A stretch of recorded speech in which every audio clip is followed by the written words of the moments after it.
Kaixo Peña, aspaldiko. Hola. Hola. Aspaldiko Laura, zer moduz? Ondo pasaren urtetik. Iaztik ernaiz dutxatu, jaja. Jaja. Iaztik ez dugu grabatu, iaztik zer ez dugu egin. Gauza asko. Gauza asko. Ba, espada ez ditugu denak esango. Bai.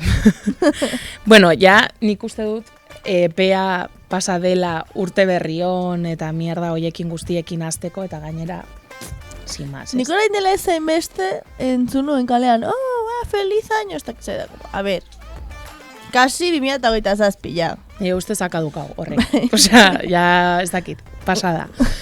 Baino, egia da, gaurko hasierako egiten dugun sarrera hontan, urtarrila oso, bueno, ez dakit, niri luzetxo egiten ari zaitu. Ez que luzea izaten da, Bai, ez da? Niri klaseekin hasi ginen egunean, esan zidan ikasle batek, eta nahi zukatzen da urtarria. Ni, bueno, oraindik. Zenbat egun dauzka, nola? Zen txorra da hori? 31. Gehiegi. Eta, bueno, azkenean, gero, ea gogoratzen garen anekdota daukago. Bueno, daukadala. Egia. Baino, anekdota baino lehen, hori, urtarrila ezin luzeago hontan, urte berrirako asmoak ikusi ditugu edonon, ezta? Batean, pilatesen hastea, korrika egiten hastea, ez dakit, karbohidratoak jateari ustea, pertsona ezberdin bat bilakatzea, limiteak ipintzen ikastea, bikotea aurkitzeko edota ligoatzeko marrak jeistea. Bestela, igual ez dago moduri. Osa, minimoak oraindik minimoago. Bai, ja ez dakit zein izango den urrengoa. Zer gehiago, batemak gehiago bururatzen zaizu, fitness lehien bihurtzea, batean. Ez dakit. Gorputza eraldatzea. Bueno, olako asko daude.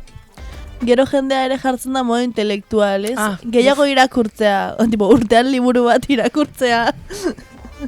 Edo hilabetean liburu bat, edo pelikula gehiago ikustea, zinemara joaten ahaztea.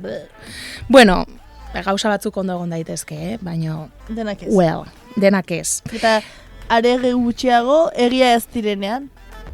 Ez gainera, orain, dauzkagu urteko bi fase horrelako desirak izateko dela, urtarria eta iraia. Bai. Txika, ja bale. Ja bale. Ez? Oso hilabete luzea dira, niretzat behintzat. Eta gainera hori, orain hasiera honekin ekartzen genuen azten, asmo horiek moralismo dosi altua dutela, ez? Gainera, ni azken aldian oso nekatuta nago batez ere sareetan eta baino gero kalean ere ikusten dudan hizkuntza terapeutiko honekin, en plan, limiteak jarri, norbere burua zaindu, automierda. Osea, itzakiak norbere zilborrari begira egoteko berriro. Eta, guk ere ekartzen genuen, proposamen bat moralismoak suntzitzeko, moralismoak dira, eta ez dakit, ona eta txarra, kristautasunetik dator, ez? Bai. Eta, ona eta txarra zer den, txarra etxaitzat hartzen dugun momentuan, hau da, kirola egiten hasi nahi duen jende honek zer esan nahi du? Kirola egiten ez dugun jendea ez garela ainonak, ez? Hordan hor sortzen da horrelako botere harreman bat edo posizio, ez dakit nola, esan moralista bat, ez? Bai. Gurekiko ere, Eta hori izan da, ni bihar pilates klase batera. Probatzera, Osea, esan nahi dut, gero, zizke kirola oso ondo, baino disfrutatzeko niri dantzatzea asko gustatzen, jo que se, baino disfrutea sar dezagun ere moralismoetatik aparte. Eta moralismoak suntxitu, bai, kapitalismoa suntxitu, ere bai. Gauza asko pasa dira, azken aldian, aurrekoan elkartu ginenean hau prestatzeko, izan zen, aizea, ze pasada? Zer ez da pasa. Badalonan, 200 pertsona, 200 pertsona bizi ziren etxe bat, bueno, edo espazio bat, etxegabetu dute, desalojatu dute, Trump, osea, delirio bat dirudien zera honetan, bueno, orain kontuatzen ari naiz, ahaztu zaigu Julio Iglesias, ez daki zer, bueno, beste bat. Trump, ICE, ez dakit nola oskatzen den, ICE, ez? ICE. Iparraldean ere, laborariak mobilizatzen ari dira, porque... Bai, behien mobila guzti horekin. Bai. Orduan, pikutara goaz, eta ez dadila izan, orain 2026-rako asmoa, zure zilborra, ondo egotea eta norbere buruari begira izatea dena, ez?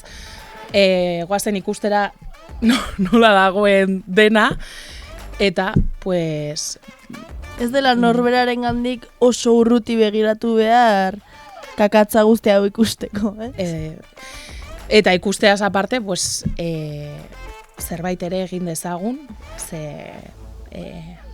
ekintza ere beharrezkoa da, eta agentzia, eta hori, pues, urte berria bai, baina, bueno, jarrai dezagun, gauza batzuk argi izaten, eta hoien alde edo kontra borrokatzen. Hoxe? Horrela, titularretan, ez? Bum! Baina, pues bueno. Eta hori esan da, horrela, super serio. Anekdota bat daukat, haize. Uste dudalako, orain arte, kaina asko eman diegula Gipuzkoarrei, eta Gipuzkoarrek gauza batzuk ikasi dituzte, behintzat, gauzak nola esan. Baina horrekoan, Bizkaitar batek, Gasteizen bizi den Bizkaitar batek, esan zidan. Laura, barkatu, zurekin euskalkian hitz egin dezaket, ulertzen didazu? Eta ni, broma izango da.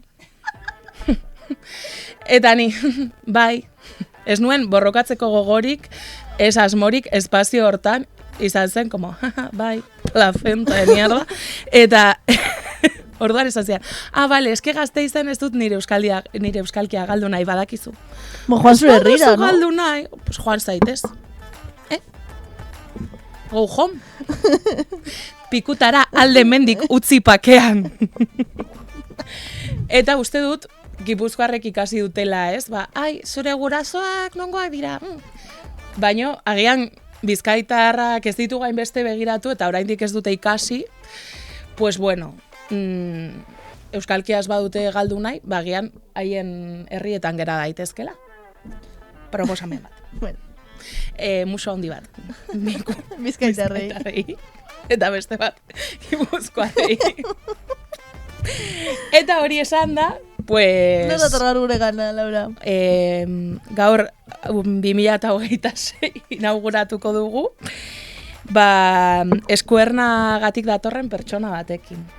Batekin, bai. Batekin, markatu. Eske, Bizkaitar batek esan zidan agian ez nola ubertuko, orduan liatu naiz. Tordadilla beraz, gure gana, Esti Besa. Esti Besa, bai.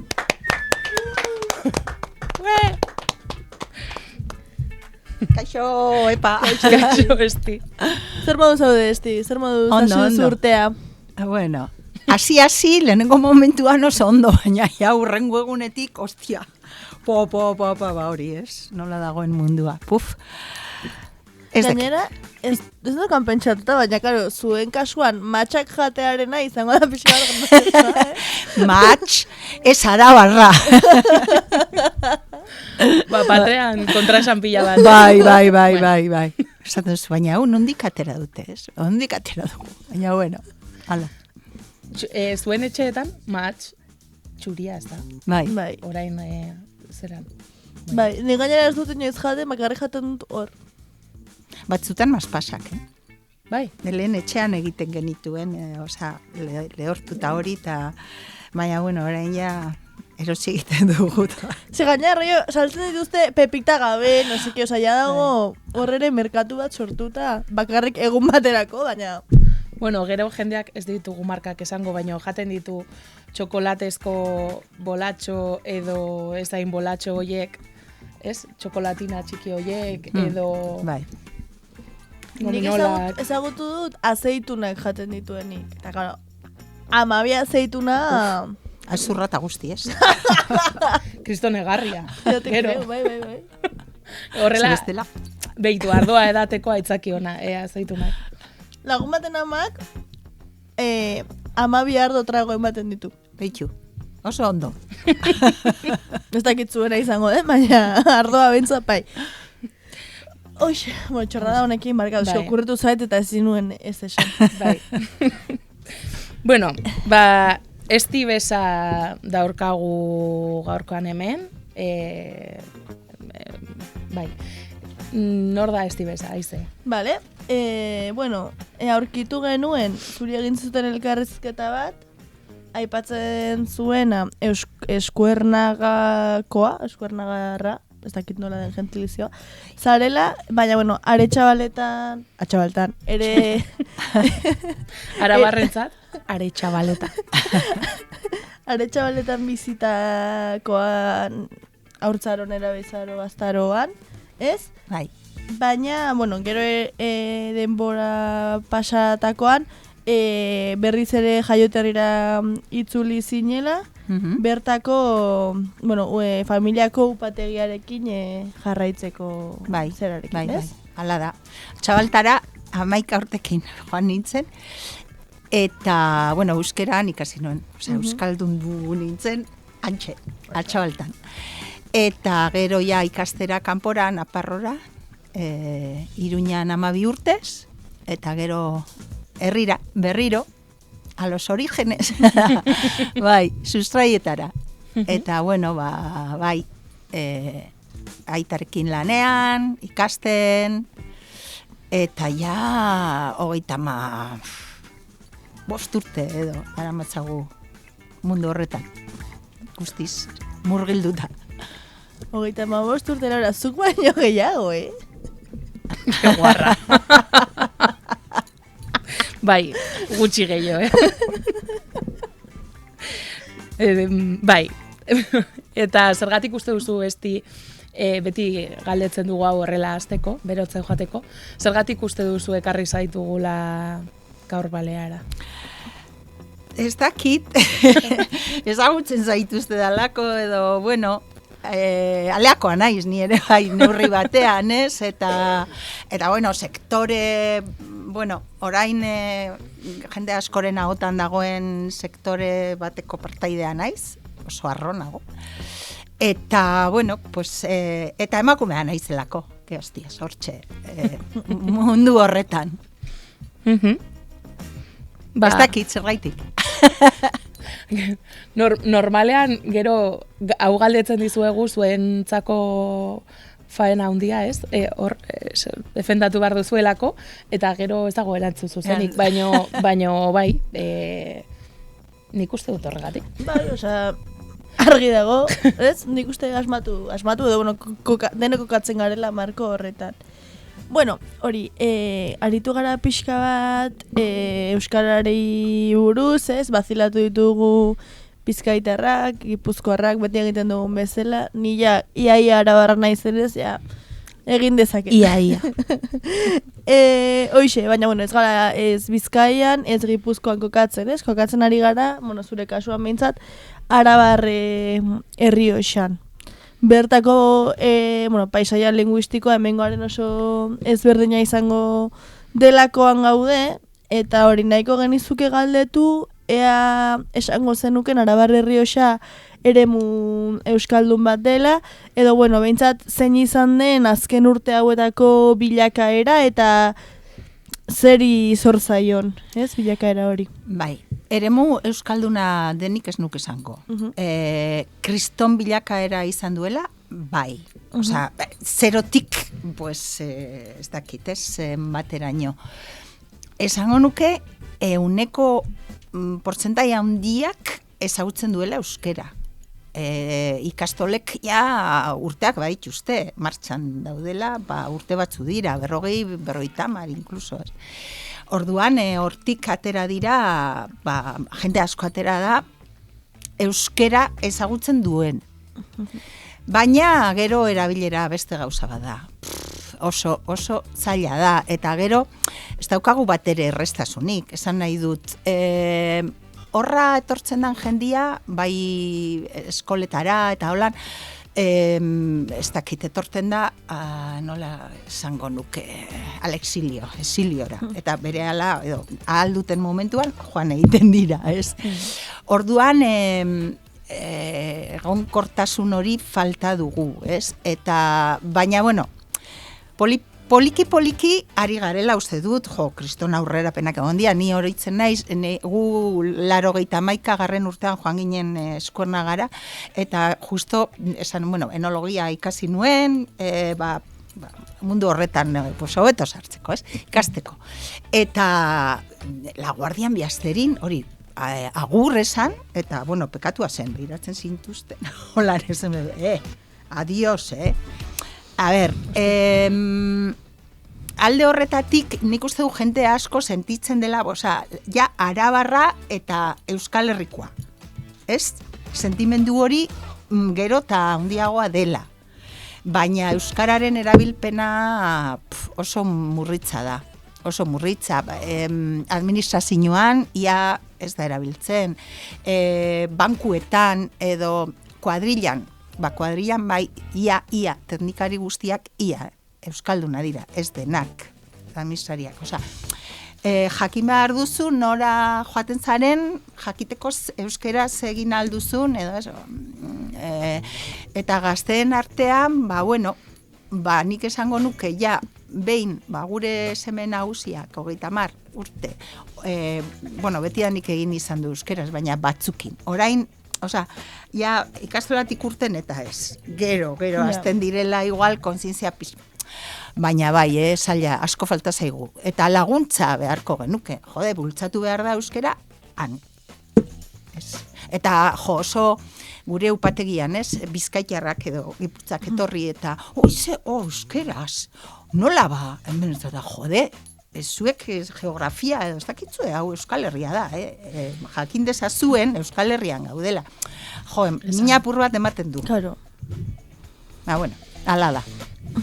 Bai, ez dakit, iritsiko da momenturen bat horrelakoak, erronkari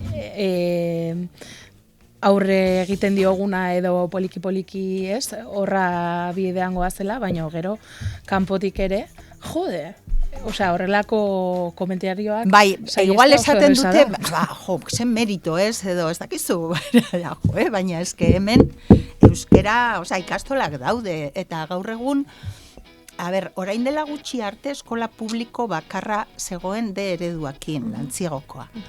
Gaur egun, bai Oionen, bai Laguardian, eta bai Bastidan, A desagertu da, eta B eta D eredua dago.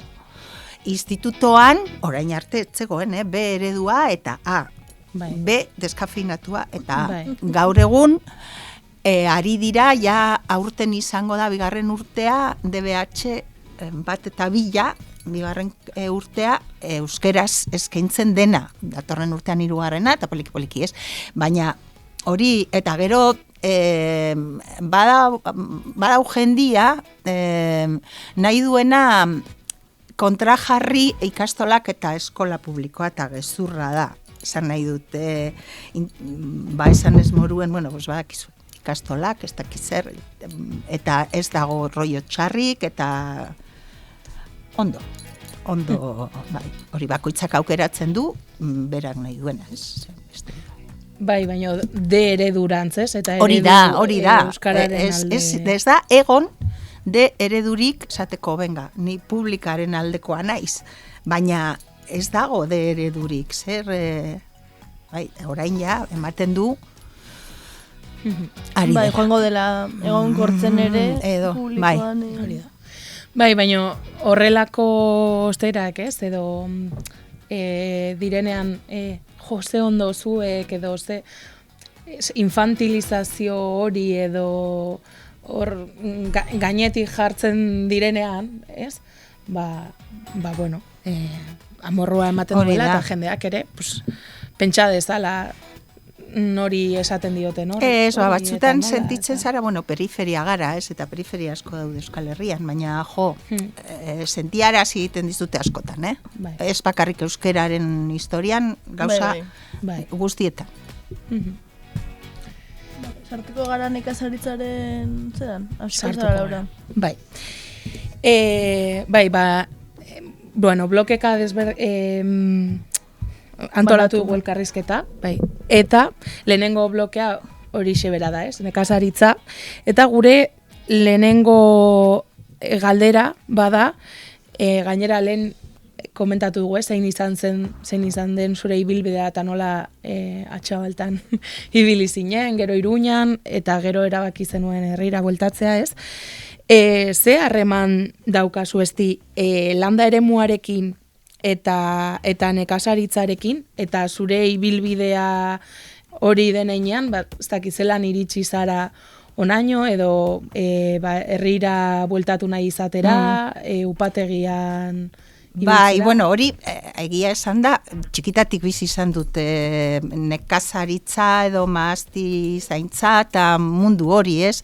Eta gainera, naiz eta atxabaltara joan edo gero Iruñara, hori hortxe zegoen, gainera, ni Iruñara joan nintzen ingenieria agrikola ikastera, baina orduen zen, ez dakit ez da zer ikasi nuen, hor dauka tituloa.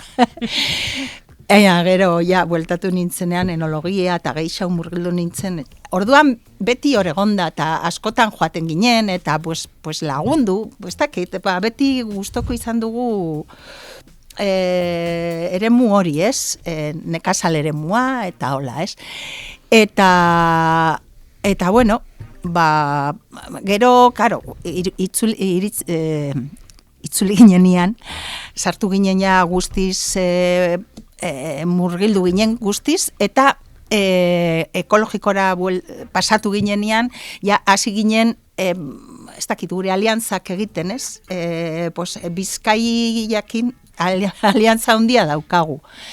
Bizkaia, Etxalde, elikadura burujabetzan ari dan jendearekin oso handia. Gipuzkoan ere bai, iparraldearekin ere kriston lotura daukagu, eta Araban, noski bai gure eskualdean, eta bai Gasteiz inguruan dauden nekazariekin,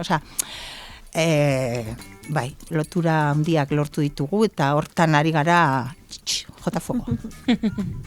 Hori, gu moduko hiritar batek, ez? Esango luke nekazaritza lan gogorra edo denbora eta esfortzu handia eskatzen duen lana dela. Orduan nahiko genizuke galdetu, ikuspuntu horretatik, zer uste duzun ematen dizula nekazari izateak eta zer kentzen dizun? Eman, badan, bizimodu bat da. Orduan, bai da lana. Lana eta gaur egun esfortzu fisikoa ez. Fisikoa, ez dakit, ez. Baina, bai esfortzua, bai, ordu asko sartzen dira, eta garei batzutan gehiago, baina orduan, bai, orduak. Baina bizimodu bat da. Arrantzale bat edo etxalde bat da azkenian, eta bai, lana egin behar duzu, bizi behar dugu, baina lan polita da, zan nahi dut, eta sortzailea neurri batian. Azkenian guk, adibidez, orain gure lana da inaustea, beste gauza batzuen artean, ez? Upategian beti dau lana, eta gaur upategitik etorri nez, ez? Baina inausi, azkenian gu ari gara landarea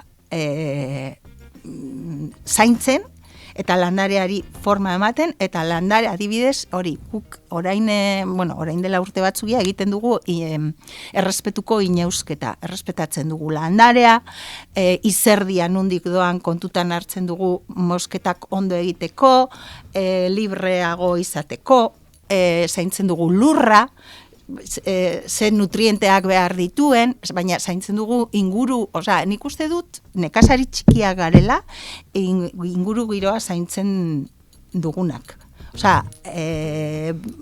Bueno, eta eske guretzako ona da, baina danontzako ona da. Orduan lana bai, lana da, esan nahi dut, ordu asko, eta batzutan estresa handia, eta klaro, gainera, hori ez, gu egiten dugu dena, egiten dugu maazti zaintza, egiten dugu ardoa banatu, egiten dugu etiketak, ez dakiz zer, dana. Orduan, denpora asko kentzen du. Niri alde txarra edo, denpora gehiegi kentzen didala, batzutan, hori ez, zu zeu zaintzeko, zure burua zaintzeko apur bat ere bai, ez? Baina bestela lan polita da. Ze interesgarri. Eta, klaro, aizeak esaten zuenarekin, susmatzen dugu, ez dakigu. Baten bat agian, ez dakigu, ez dituztegu ezagutzen, edo bai. Baina orokorrean pentsatzen dugu gure entzuleak eta gu geu ere, nahiko urbanitak izan gaitezkela, ezta? Baten bat hori, agian ez, eta ibiliko da zure antzerako lanetan. Baina kontatuko diguzu pixka bat horrela urbanitentzat zertan datza zure lana edo zure egunerokotasuna zer egiten duzun, baipatu duzu, ez? Garai desberdina daude, garaiko lana ere izango da. Bai, hori da. Guk daukagu lana maaztietan eta upategian. Ez? Danok ibiltzen gara danetan. Ni naiz gehiago, enologoa naizen ez ere, apur bat agintzen duena bodegan, ez? Hau egin behar da, ez dakiz zer, ez? Venga, egiten dugu astez-asteko planifikazio edo saiatzen gara egiten. Zer egin behar da maztitan, zer egin behar da upategian. Eta, kupela garbitu, kupela kaldatu, ardoa ez dakiz zer. Orain ari gara, ardo berriak klarifikatzen garbitzen, erabiltzen dugu hilarran klarifikante bat, bere zikinkeria ez da zikinkeria, ez? Baina pixka garbitzeko garbiagoa gelditu daitxezen eta. Hortan, botilaratu behar da, eta gero banatu behar da. Orduan, hori banaketak ni arduratzen naiz, banaketakin. Eta upategiko lanetan danok aritzen gara. Eta maaztietan berdin, baina aurten ni adibidez ez naiz inaustera joan, egun batetan, ez naiz joan. Badaude lan burokratikoak, papelak, eta ikaragarria da, benetan, nik ez dugu, nien naiz administraria, baina ni arduratzen naiz ere bai, horregaitik, hori da gustatzen ez zaidana. Hori da gustatzen zaidana, gustatzen zait upategian egotea eta maaztitan egotea. Orain inausten ari gara, eta laizter, inausketa bukatutakoan, beste poda enberde esaten dana bat egiten da, eta beti dago ongarriak bota, eta gukaro ongarri ekologikoa, satxa botatzen dugu, orduan horrek lana ematen du. Ez da erosita eta bota, ez dakit, kubierta vegetalak dauzkagu, orduan hori ere erein behar da, eta zaindu behar da, eta, ez dakit, zer gehiago esan. Ez da gutxi. Jode. Ez da bat ere gutxi. Gero, biofertilizanteak, mikroorganismoak, azido humikoak, gure gauzak botatzea ditugu, lurra pozik egon dain, eta landarea indartzeko. Hori, ari gara pixka bat nekazaritzaz orokorrean, baina zuek Kandido Besa upategian ardoa ekoizten duzue. Ardo ekologikoa. Zergatik erabaki duzue ekologikorako jauzi hori ematea? Eske hori da. etorkizuna bestela pikutaragoa.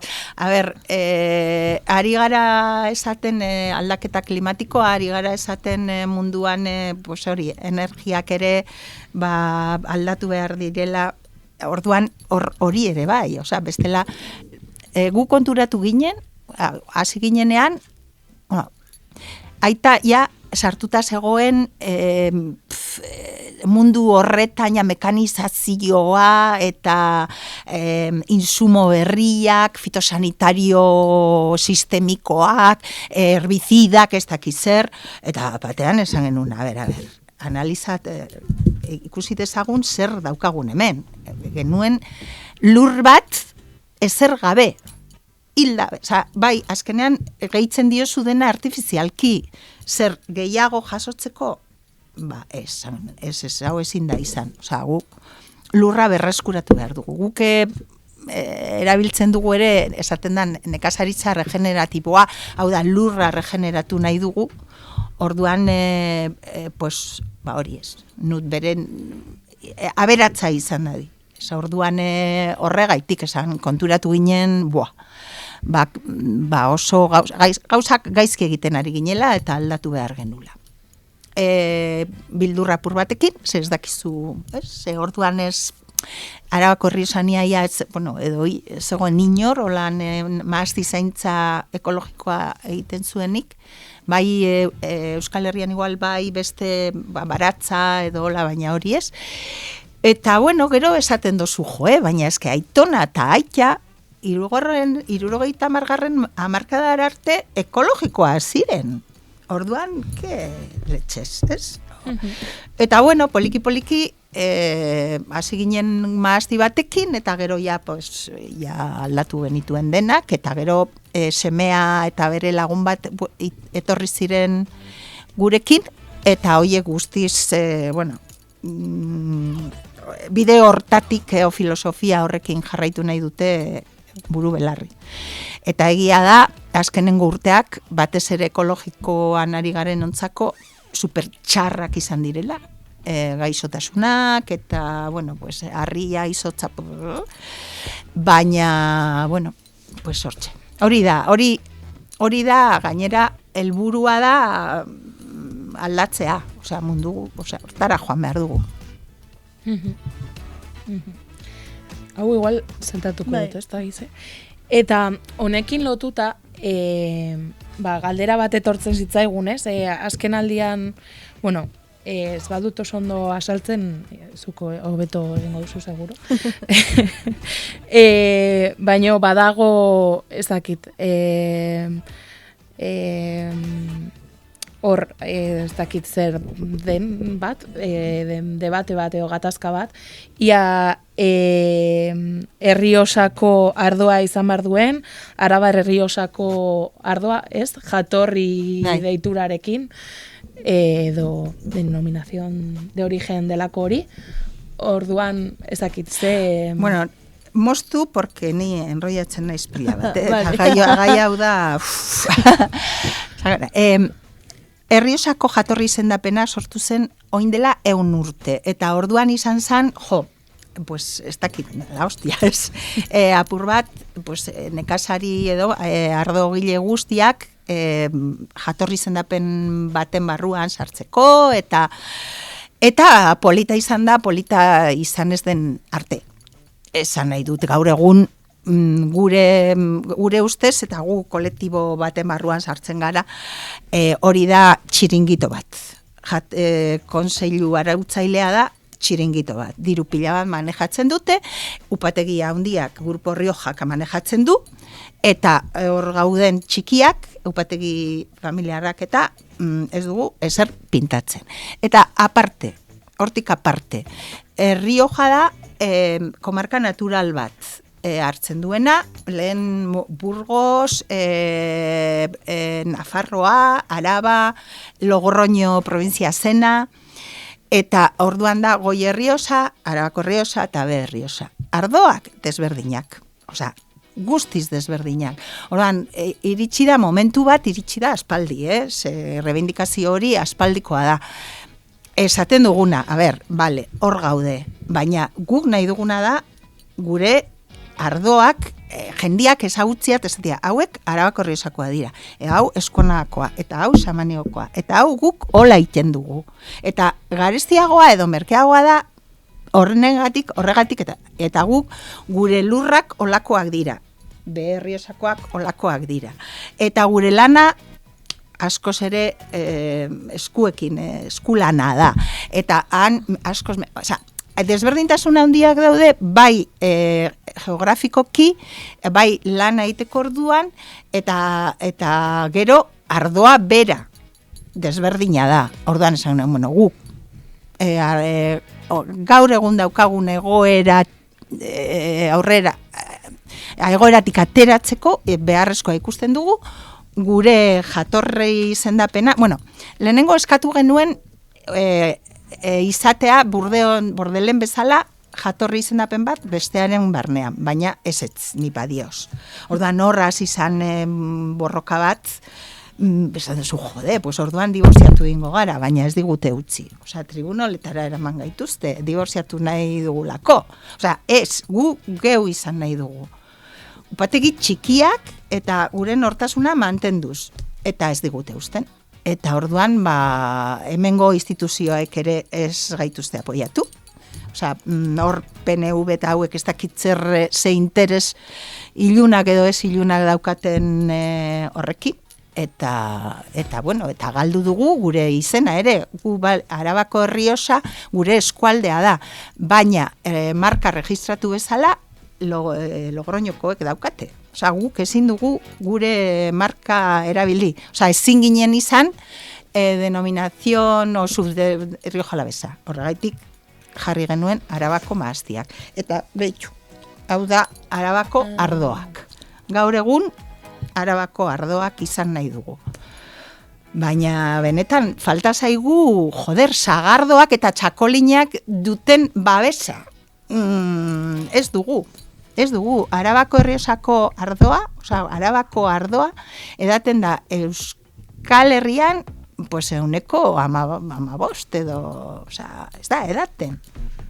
Bilbora faten zara eta batzutan, holan, begiratzen zaituzte, eskatze duzunean Arabako Errioxako urteko ardoa edo txuria. Guk hemen saldu nahi dugu. Baina, hortan gutxi gora bera, baina, upate ira etortzen bazait egun batean. Omarko gara. Bai. Bale, ondaz pixkataritu gara agian, ez, Laura? Bai. Zer egingo dut, ona pasa agian? Bai. Hori. Aipatu duzu, zuen upategia, familia upategi bat dela, ez? Eta zuk ere, erabaki zenuen nolabait ara itzultzea. Aipatzen genuen, gure artean hitz egiten, pixkat apostu bat izan daitekeela, ez? Bai. Itzultze hori eta erabakitze hori berriz, urteetan ere hortan berrestea. Zean etortzen berrestea. Zuretzat erronka handia izan da upategiarekin aurrera egitea? Bai. Hasieran, bikotea eta biok joan ginen, eta hori gogotxu eta ondo, baina, karo, pentsa, atxabalta, gero Iruñan, 12 urtez, 80. hamarkada, herri txiki batera itzuli, gurasoak bizi ziren, eta, batzutan Gasteiza etortzen ginen, poteatzera atzaldetan, ez dakizu, hau guazen, ez, bizimodu aldaketa handia izan zen. Baina, gu hortan pozik, oso garbi genekien zer nahi genuen, ez? Eta gero, ekologikoan hasi ginenean, ez zen aita edo aitonaren apostua, zan gurea. Ardo berriak egin ditugu, aitak zeukan 2 ardo mota. biak beltzak. Sortu dugu txuria, sortu ditugu, kutxuna, kupeleko ardo berezi bat, sortu dugu beste bat aitonaren maazti batetik ataratako maatxekin egiten duguna, 100 urte baino gehiago dituena, sortu dugu ardo natural bat, zer erantzigabekoa, eta ari gara sortzen gara hortan ere bai, ez? Edo nahi dugu, eta ez da bakarri gurea, esan nahi dut, begira, gu gaude Abra da Asociación de Bodegas de Rioja Alavesa, denak familiarrak. Gu iritsi ginenean 500 da piku edo 700 upategi txiki zeuden Arabako herrietan. Gaur egun ez gara 200era iristen. Desagertzen ari gara, eta nik uste dut instituzioek nahi dutena da, handiak edo, gelditzia, eta gu muerte dulce, ez dakit nola esan euskeraz. Osea, horrela. Desagertuko gara. Eta bai, esaten dute, eske errelebo generazionala, zer kaka. Ez dago, baina nola egongo da? Zer eskaintzen diote. Hori da, ez dago iraunkortasunik, ezin da, zertarako gelditu behar dira. Nik semea itzuli zenean, segur gaude, bikotea eta biok, Julen eta Oskar. Eta, esan duzu, posik, baina eske gaur egun, noragoaz, bizitzeko zaila. Diru laguntzak, eske hortaz sartzen bagaria, baina oso hori ez. Baina bai, eta ikusten ditugu gazteak ere posik, ez? Eta gogotxu, eta gauza berriak eiteko, baina oso zaila da. Baina bai, gu argita garbi, eta bai, eta gu posi gaude egin dugunarekin. Eta gaur egun ekologikoan ari garen askoz ere gehiago gaude, eta, bai, gure bileratxoak egiten ditugu, eta ez dakit, bai, ondo. Bai, eske azkenean baldintza materialak ere, ez, egon behar dira. Bai. Diot, horrela kanpotik zuen zunda, hori falta da, edo bai. Duzue, ez? Bai, eske hori, adibidez aurten, iaz oso urte txarra izan zen, baina aurten mildiu, gorriña, ontjoak, jodu, batez ere, iaia leku guztitan, baina batez ere Eskuernagal, Ziego, Ebro, tik urbilen dauden herrietan. Badao jendia, ez dauena esebe hartu, esebe. Ez da joan bendimiatzera, askoz garestiago ateratzen zaien mahatz-bilketa ordaintzea hartu behar zuena baino. Gu joan gara, behira zergaitik, lagunak, urtero etortzen den jendia, urte asko daramatzate batzuk, eta horri dalako musutruk. Eta horri dira, egun bat, bi familia, ilobak eta aizpak eta ez dakizer, etorri direlako, eta jaso dugu, kaka bat, jaso dugu, baina jaso dugu, daukoguna jaso behar dugu. Baina, eta gero, zer, ostia, nola pasatzen duzu urtea? Ez da lehenengo urtea, ia zer etxarra zen, badara matzagu eta gero ardoa askoz gutxiago saltzen da, badago ardo gehiegi egonda, hori beste bat, guk joaten gara, gu esaten dudanean, esaten dut igual txikiak, upategi familiar. Gu jotzen dugu kalitatera, eta ez asko hartzera, baizik eta, behar dena, eta gero ardo politiak egitera, ez? Baina eske Berriosan guk hartzen duguna baino 5 bider gehiago hartzen. Badago, ez diot kulpa botatzen eske, baina ala. Orduan, mahatz pila bat hartzen zen, eta gero upategiak esaten ari ziren ez dugu erosi behar, hori beste arazoa da. Mahatza pagatzen da, produzitzea kostatzen dena baino gutxiago, lei de la cadena alimentaria ez da betetzen ni por el forro. Oso egoera benetan latza da, Latza da. Bai. eta ez dakit, zerbaitek esan dudana. Ez, bai, jo, Bai, baldintza materialekin lotuta. Bai, hori da, orduan, orain, bai, badaude batzuk, abran badaude, nekazari, bueno, pues gure julen bezala, badaude batzuk hor ari direla tiraka eta tiraka, ez? Baina, noiz arte. Eske batzuk badakit daukatela, egiten dutela lan emagaztietan, eta gero beste lan bat. Sostenatzeko. Bueno, eta gurean ere bai, ze hauek musikariak dira, era berean, eta kriston tinglaua daukate hor musikarekin, eta alokatu egiten dute, bueno, nola da, ekipoak eta olako historiak. Bai. Bai, prekarietatetik ateratzeko edo laguntzeko pluriempleo hontan, ez? Bale, bueno, egia esan, honek, luze jodezakegu honekin guztiarekin, eta beste, ez dakit honekin lotuta zerbait gehiago esan nahi duzun, aldarrikapenen bota edo, ala bada orain dago. Ez, bueno, pues, etorkizuna dela elikadura burujabetza eta kilometro zero eta etxean etxekua eta gure inguruan ekonomia hori, familiarrak ingurukua hori dela. Eske hortara jo beharko genukela. Horitxe. Oso ondo. Eta honekin lotuta, beste kontu bat edo beste bloke bat, bueno, azken finean lehen sektore maskulinizatua dela, esango, bueno, ez dakit, esango zenuke, lehenengo galdera, lehen sektorea eta ardogintza oroar maskulinizatua dagoen sektore bat dela? Oraindik bai, baina egia da gero eta emakume gehiago gaudela, Bai. Bai nekazaritzan agian gutxiago, baina ardogintzan bai.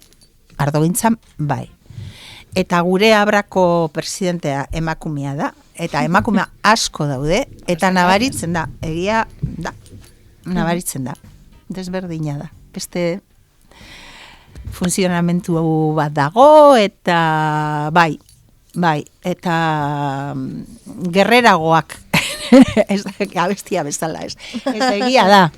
Eta, baina hori, bai ardoaren munduan eta turismo enologikoaren munduan, edo enoturismo deitzen dana, eta makuma asko daude, gaur egun, bai. Maaztietan ezain beste. Baina, bueno. Igual zerbitzuetan edo gehiago edo alde horretan. Baina ardoa egiten eta, bueno, pues adibidez, hau abrako presenta itxaso bai maazti zaina da, eta ardogilea, eta beste gauza asko ez. Hori ere, eske, bueno, hemen gizon. Emakumeek, bai, maazti zaintza, ardogilea, abrako presidenta, ez dakizer, osea, gizonak, bueno, nire txiamentzat, alabina, adama por el saco. Ez da, emakumeak leku gehiagotan daude, eta, bai, diversifikatuagoak. Nik uste. Bale, bukatzen hasteko, ez? Bai. Bukatzen joango gara, orduan bukatzeko lehen esan dizugu jolastxo batzuk edo prestatu ditugu. Bai, ez, zuzenean ja ekingo diogu honi. Lehenengo patatometroa, kasu honetan maastrometroa ere izan zitekeen, Arabako patatak hartu du pixu guztia, eta konturatu ere ez gara egin, mahatxak bizibilizatu ditugula. Bueno, baina gero hemen ekartzen dugu ardoa. Ekartzen dugu galdera bat. Hasiko zara? Bai. Orduan, galdera hauek beti galdetzen dizkiegu gure gonbidatuei, jakiteko zein den patateroena, edo arabarrena, edo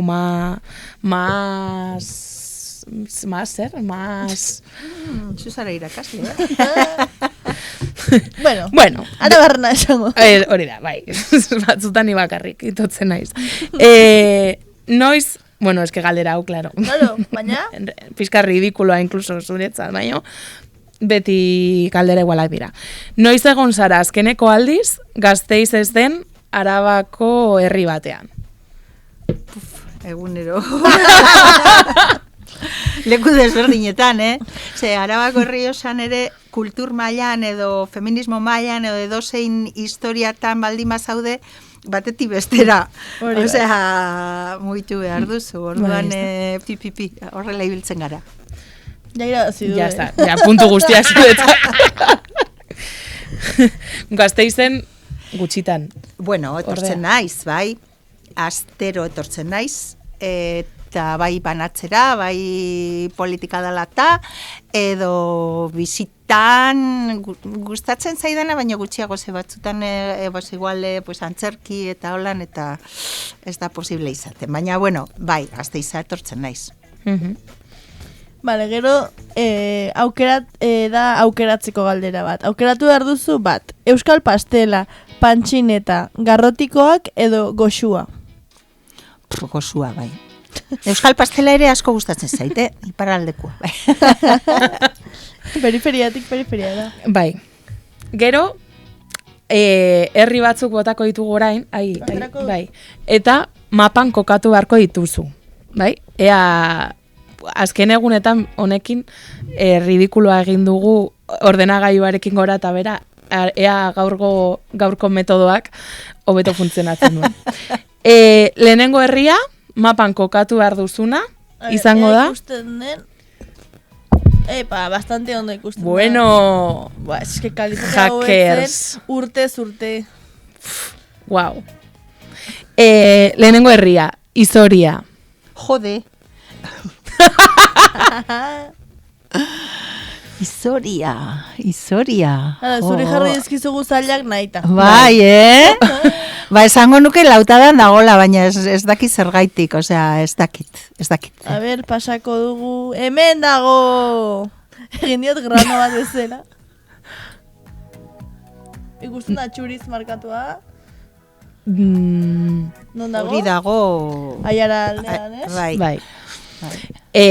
Vale. Bai, pentsatu dugu herritik urrun jarri dizkiguzu. Claro. Ez dizugu jarri oion. Ez. Beste bat. Fresneda. Ba, saia jarri izkiazu, Bai. Nahi eta gainera, A ber. Poesetik horringuru horretan, edo? Bale? Epa, ole, ona. Ondo kokatua. Ez da ikusten, dago hor, bai ikusten da. Brilloa. Bueno, ikusten da, bai. Eta azkena. Karkamu. Puf. Hori. Izena gustatu zitza egun. Bai. Orain gaur egungo ume batentzat. Karkamu. Kar. Ez duzuko katzen. Ez, Treviño inguruan edo? Ez, Karkamu dago, ezera, aurreko honen, nor zen aurreko herria? Fresneda. Ondoan, behitu. Vale. Ba, ez ditut ezagutzen, ezagutzera joan beharko. Bai, hori da. Banaketa egitera, deitzen dizute. Ea, karkamutik batek entzuten bagaitu, eros dezala ardoa, eta horrela ez di joango da bisitan. Vale. Gero hori, aritu gara euskalduntasunaz, pixka bat. Zein izan da, jaso duzun, ze ondo hitz egiten duzun euskaraz, arabarra izateko originalena?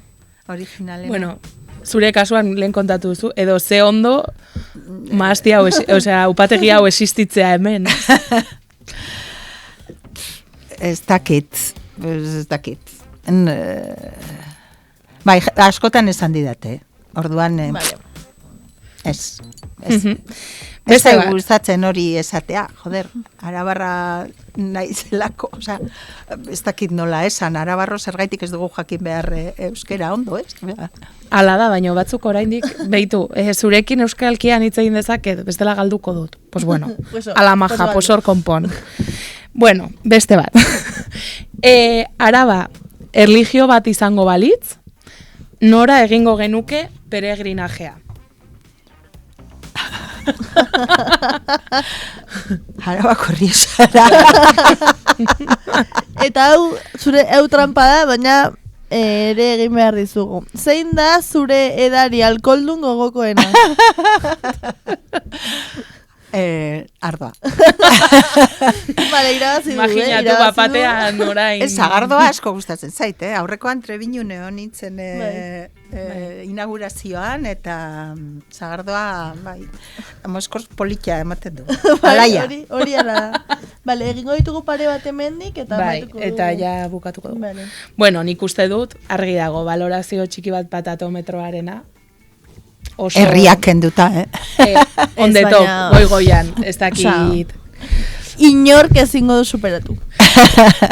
Notarik ez dugu jartzen, hemen behintzat, Baina, wow. baina wow, bikain, zoragarri, itzel. Ez inobeto. Bueno, orain, beste galdera sorta bat, ardoarekin lotuta. Lehenengo galdera, esti.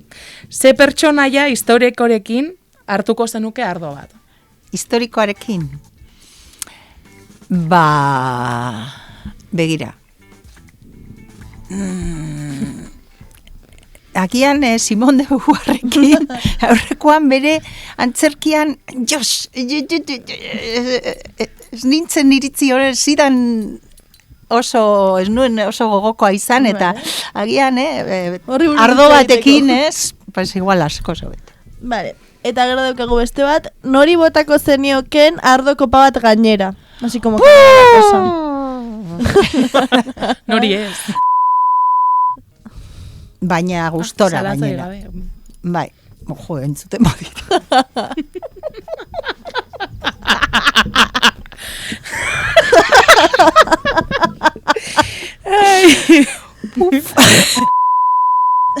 Barrido total.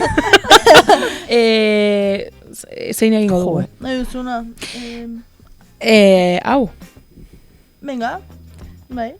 vale. Edo bi hauek. Venga, vale. Vale, lehen hasieran hitz egin dugu abenduaren 31an mahatsak jaten dituzuen edo ez. Norekin jango zen dituzke mahatsak egun hortan? Norekin? Jo, ez dakit. Holan, esan behar duten norbait berezia? Eske jaten Nahi dudan duzuna. jendearekin, eske oso Izan daiteke etxeko lagun artean. Iruñan bizi ginen jendearekin elkartzen gara.